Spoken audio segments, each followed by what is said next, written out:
And welcome back, and it's the Corbett 5-a-day higher plus for the 16th of February. Let's have a look at the first question. Okay, so what do we have?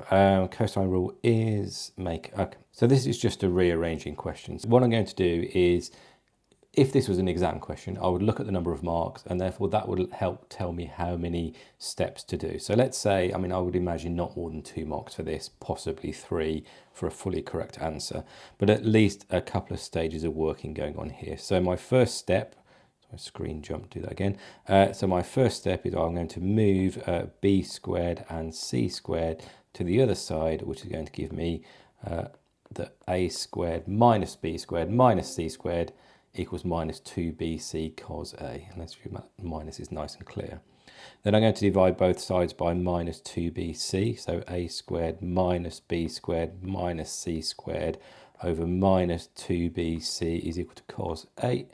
And then I'm going to multiply everything on the left-hand side, which is now my right-hand side, by minus 1, which also switches around the order. So I've got b squared plus c squared minus a squared over 2bc is equal to cos A.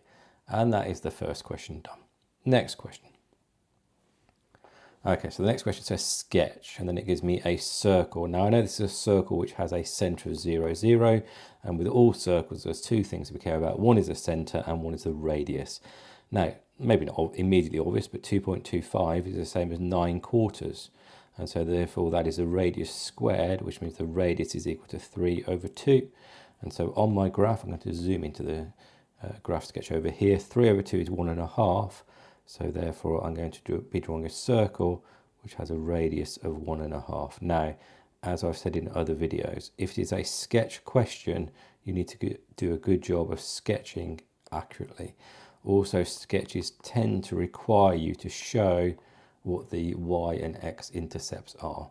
So that's my graph. I can see it's a circle, doesn't need to be the best circle, but obviously in an exam try and use a compass if you've got one, and I'm showing I understand what the radius is. Question done. Next question. A bag contains 7 red sweets. Okay, so I like to write this down as I go. So I've got 7 red sweets and 5 green sweets. Kelly removes 3 sweets. Okay, we haven't seen 3 sweets for a while. 3 sweets at one time without replacement. So this is a conditional probability question. Find the probability that she does not choose, let's read that again. Find the probability she does not choose 3 sweets that are the same colour. So in other words, she wants them to be different colours. Now actually, it is easier to therefore, the question's kind of helped me out a little bit, hasn't it? So it's easier to work out the probability they are the same colour, which is going to be red, red, red, or we'll see it on green, green, green. And then I'm going to take 1 away from that. So let's put the brackets correctly. And that's going to give me the difference. In other words, if they're not the same colour, they must be different, and therefore that's the thing I'm looking for. Now, the probability of red, red, red is going to be the 7 red sweets divided by the 12 available. 7 plus 5 is 12. Multiplied by the remaining 6 sweets divided by the remaining 11 sweets. Multiplied by the remaining 5 red sweets divided by the remaining 10 sweets overall. And then similarly for green, green, green, well, there are 5 green sweets to start. So it's going to be 5 over 12 times 4 over 11 times 3 over 10. Now, actually, let's do the intermediate step. So if I get my calculator out, so it's going to be 7 times 6 times 5, which is going to be 210. So this is going to be 210 over 12 times 11 times 10, which is 1320. And this one, well, 5 times 4 is 20 times 3 is 60. So this is going to be 60 over 1320. I'm going to go over to here rather than try and squeeze it in. So the answer I want is 1 minus 270 over 1320. Now when I put that in my calculator, the calculator is going to simplify it straight away. So let's just do that now. So 270 over 1320, and that's going to tell me my answer is going to be 35 over 44. Question done. Nice little twist on a sort of typical probability, can you choose 2 sweets type question. Next question. Show that, okay, so I've just had a look down as well. So this is a very typical first part of a question where the next part of the question is to do some iteration. You do need to say some certain things here. So the way I'm going to set this equation up is I'm going to say let f of x equal x cubed plus x minus 20. And then I'm going to show that between f of 2 and f of 3, the sign changes. So because it's a show that question, in other words, it says in the question show that, I need to show working to say that I'm doing this clearly. So f of 2 is going to be 8, 2 cubed is 8, plus 2 minus 20, which is going to be 10 minus 20, which is minus 10. F of 3 is 3 cubed, which is 27, plus 3 minus 20. Oh, actually, this is just going to be plus 10, isn't it?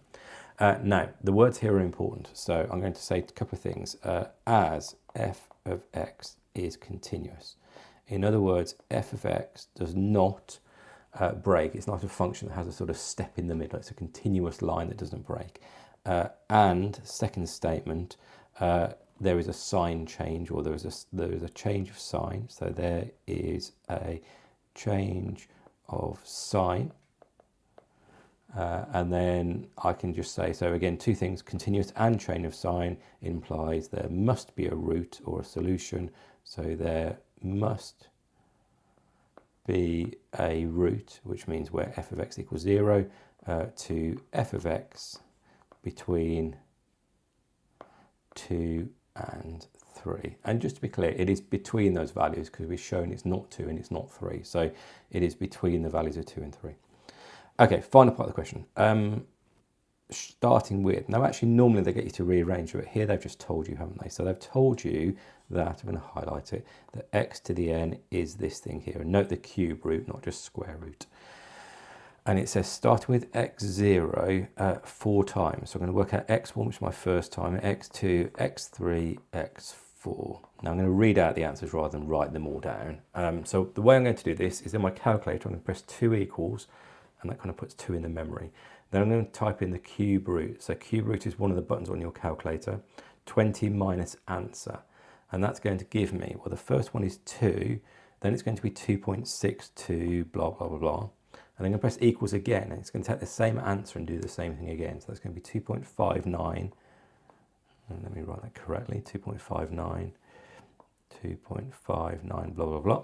Press it again, and it's going to 2.59, trying to do this properly, 2.591, it's actually 7, etc. And then the final one I do need, so I'm going to write this all the way, all the numbers I have on my calculator, because it doesn't tell me what accuracy to use. So it's 2.591700574, and I've literally just read that whole thing off my calculator. And that is the final question done. Good mix of questions today. We haven't done an iteration one in a while. Nice little probability twist with 3 questions. And I like the circle question, quite easy to get that wrong if you don't sort of think through what you need carefully. So as ever, good mix. Any comments down below, do like and subscribe. I say the same thing every day, but really it does help me. And I will talk to you soon. Bye.